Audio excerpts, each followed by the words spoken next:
بسم اللہ الرحمن الرحیم۔ رمضان کا روزہ زندگی کو بدلنے کا سنہرا موقع ہے۔ روزہ کس کو کہتے ہیں؟ روزہ کو عربی میں صوم کہتے ہیں۔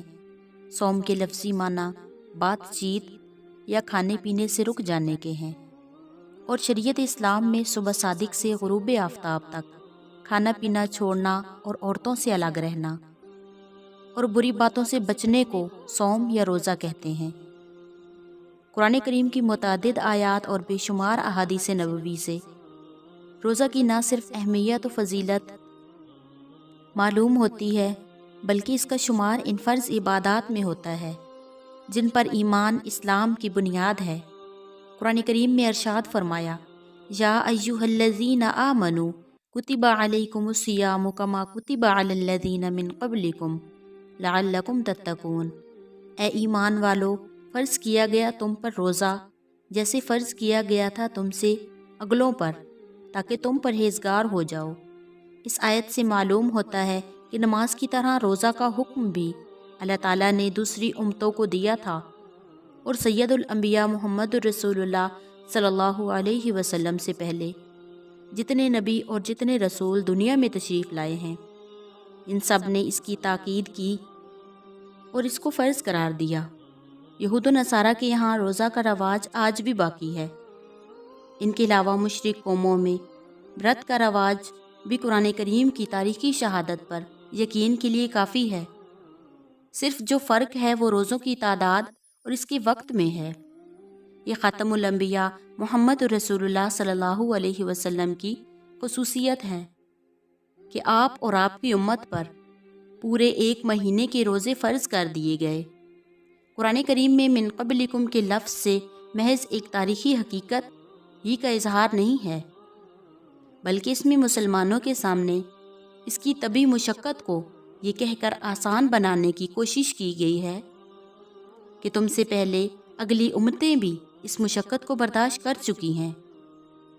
قرآن کریم جو اس دنیا میں اللہ رب العزت کی طرف سے سب سے بڑی نعمت اور سب سے بڑی دولت ہے، اس کا نزول بھی اسی مبارک مہینے میں ہوا۔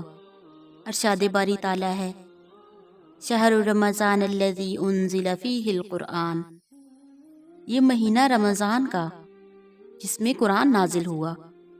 حدیث میں آیا ہے، صحف ابراہیمی یعنی حضرت ابراہیم علیہ السلام کے صحیفے اور تورات، انجیل سب کا نزول رمضان المبارک میں ہی ہوا، اور قرآن شریف بھی رمضان کی 24ویں رات میں لوح محفوظ سے پہلے آسمان پر سب ایک ساتھ بھیجا گیا، پھر تھوڑا تھوڑا کر کے مناسب احوال آپ پر نازل ہوتا رہا، اور ہر رمضان میں حضرت جبرائیل علیہ السلام نازل شدہ قرآن آپ کو مکرر سنا جاتے تھے۔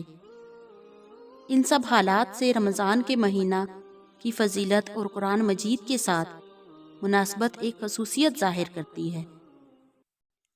یہ صرف روزہ کے ذریعہ بدرجہ اتم پوری ہوتی ہے۔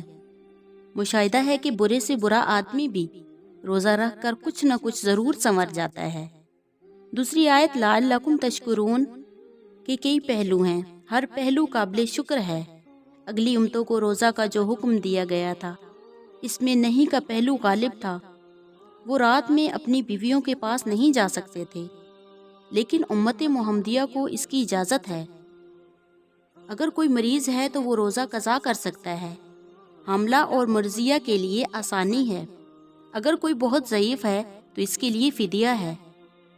روزہ کے سلسلہ میں قرآن پاک کی پہلی آیت کتب علی الذین من قبلکم لعلکم تتقون پر اور دوسری آیت لعلکم تشکرون کے جملہ پر ختم ہوتی ہے۔